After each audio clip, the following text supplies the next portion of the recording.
आम चुनाव के लिए प्रचार जोर पकड़ रहा है तो हर पार्टी के आला नेता जोरदार अभियान में लगे हैं। उत्तर प्रदेश के मुख्यमंत्री और बीजेपी के स्टार प्रचारक योगी आदित्यनाथ भी जगह जगह जमकर प्रचार कर रहे हैं। उत्तराखंड दौरे के दौरान हमारे संवाददाता ने सीएम योगी से बात की और यह जानने की कोशिश की कि आखिर बीजेपी की रणनीति क्या है, तो किस तरह से अब की बार 400 पार के लक्ष्य को हासिल करना चाहती है बीजेपी। देखिए जी, क्या रिस्पांस मिल रहा है आपको? जो नारा इस बार आप लोगों ने दिया है, अब की बार 400 पार, आप अलग अलग जगहों पर घूम रहे हैं और अब उत्तराखंड में पहले फेज का चुनाव होने वाला है। पूरा देश मोदी जी की गारंटी पर विश्वास करता है। 10 वर्ष में भारत को जो सम्मान मोदी जी के नेतृत्व में मिला है, सुरक्षा का जो बेहतर वातावरण बना है, सुशासन का जो मॉडल मोदी जी ने देश को दिया है, इसके प्रति कृतज्ञता ज्ञापित करते हुए जनता जनार्दन मोदी जी को फिर एक बार देश के प्रधानमंत्री के रूप में देखना चाहती है।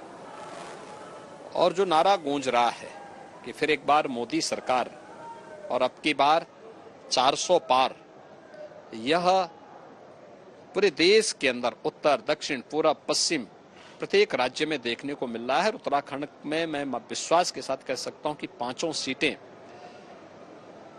पर कमल खिलेगा, कोई संदेह नहीं होना चाहिए। आज बीजेपी ने, प्रधानमंत्री नरेंद्र मोदी ने संकल्प पत्र जारी किया है, उसको लेकर उसमें तमाम चीजें कही गई हैं, उसको लेकर आपको क्या प्रतिक्रिया है आपकी? देखिए, 10 वर्ष में जो कार्य किया है मोदी जी ने, बिना भेदभाव के गांव, गरीब, किसान, नौजवान, महिलाएं, समाज के प्रत्येक तबके के लिए हित में काम किया। सबका साथ और सबका विकास उसका मंत्र था।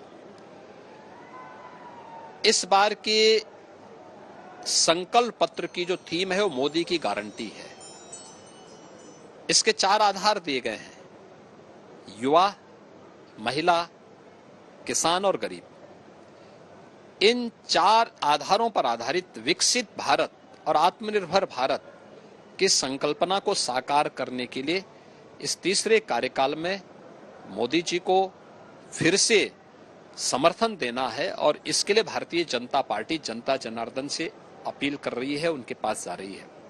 जो अपार स्नेह और समर्थन पूरे देश के अंदर प्राप्त हो रहा है, मुझे लगता है कि कहीं कोई संदेह नहीं है। ये चुनाव तो नेशन फर्स्ट बनाम फैमिली फर्स्ट के बीच में हो चुका है, जातिवाद बनाम राष्ट्रवाद के बीच में हो चुका है।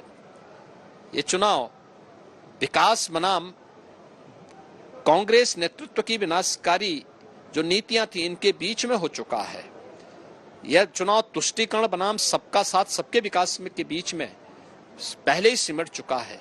स्वाभाविक रूप से लोग नेशन फर्स्ट की तरफ, राष्ट्रवाद की तरफ, विकास की तरफ और सबका साथ और सबके विकास के भाव से उत्प्रोत होकर के केवल मोदी की गारंटी पे विश्वास कर रहा है। और मोदी की गारंटी इस चुनाव की प्रत्येक व्यक्ति के जीवन का संकल्प बन चुका है। योगी जी, इन सब के बीच विपक्ष का एक आरोप है, खासतौर से कांग्रेस का, कि बीजेपी राम के नाम का इस्तेमाल करे, राम मंदिर के मुद्दे पर चुनाव लड़ रही है। देखिए, राम मंदिर का इस्तेमाल हमने चुनाव के लिए नहीं किया है, लेकिन हाँ, भारत की आस्था का सम्मान हमारे लिए विरासत के सम्मान के समान है। तो विरासत और विकास का बेहतर समन्वय मोदी जी ने किया। तो जब काम हुआ है तो नाम भी होगा। राम मंदिर के पहले 4 करोड़ गरीबों को आवास भी दिए मोदी जी ने।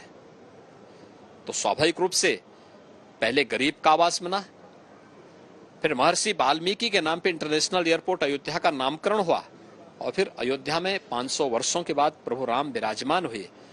निसंदेह इसका श्रेय तो मोदी जी को ही जाता है। योगी जी, एक आखिरी सवाल, इस राम मंदिर की स्थापना के बाद ये पहली रामनवमी होगी, क्या तैयारियां, क्या आपको लगता है इस बार की खास रामनवमी होगी? देखिए, हमारा अनुमान है 40 से 50 लाख श्रद्धालु रामनवमी के अवसर पर अयोध्या धाम में आएगा। उनके लिए हर प्रकार की सुरक्षा, सुव्यवस्था वहां पर उपलब्ध कराई गई है। पूरा प्रशासन वहां पे युद्ध स्तर पर लगा हुआ है।